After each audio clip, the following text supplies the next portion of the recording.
షారుఖ్ ఖాన్ గారు ఇప్పుడు కొత్తగా యాక్ట్ చేస్తున్న మూవీ ధూమ్ 4. అయితే ఈ మూవీకి ముందు ఈయన లాస్ట్ యాక్ట్ చేసిన మూవీ జవాన్. ఈ మూవీ కూడా ఈ మధ్య రిలీజ్ అయ్యి మంచి హిట్ అయ్యింది. అయితే ఈ జవాన్ మూవీ రిలీజ్ అయ్యాక కాస్త టైం గ్యాప్ తీసుకొని ఇప్పుడు మళ్ళీ ఈ ధూమ్ 4 మూవీతో మన ముందుకు వస్తున్నారు షారుఖ్ ఖాన్ గారు.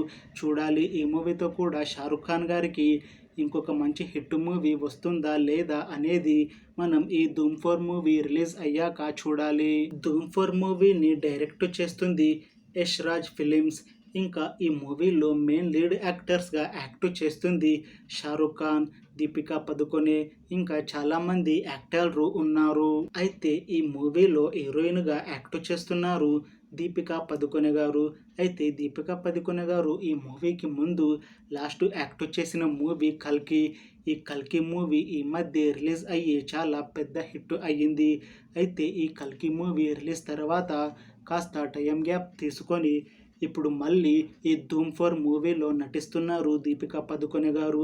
చూడాలి ఈ మూవీతో కూడా దీపికా పదుకొనే గారికి ఇంకొక మంచి హిట్ వస్తుందా లేదా అనేది మనం ఈ ధూమ్ 4 మూవీ రిలీజ్ అయ్యాక చూడాలి. అయితే ఈ ధూమ్ 4 మూవీ టీం మాత్రం చాలా కాన్ఫిడెంట్గా ఉన్నారు. ఈ మూవీ ధూమ్ 3 కన్నా చాలా పెద్ద హిట్ అవుతుంది అని అంటున్నారు. ఇంకా ఈ మూవీని 2026లో రిలీజ్ చేయాలని ప్లాన్ చేస్తున్నారంట మూవీ టీం. చూడాలి ఈ ధూమ్ 4 మూవీ రిలీజ్ అయ్యాక ధూమ్ 3 కన్నా పెద్ద హిట్ అవుతుందా లేదా అనేది మనం ఈ ధూమ్ 4 మూవీ రిలీజ్ అయ్యాక చూడాలి. అలానే ఈ మూవీతో షారుఖ్ ఖాన్ గారికి అలానే దీపికా పదుకొనే గారికి ఇంకొక మంచి హిట్ వస్తుందా లేదా అనేది మనం ఈ ధూమ్ 4 మూవీ రిలీజ్ అయ్యాక చూడాలి. Thanks for watching this video friends. మీకు ఈ వీడియో నచ్చితే లైక్ చేయండి. ఇంకా ఇలాంటి మూవీ అప్డేట్స్ కోసం ఈ ఛానల్ని సబ్స్క్రైబ్ చేసుకోండి.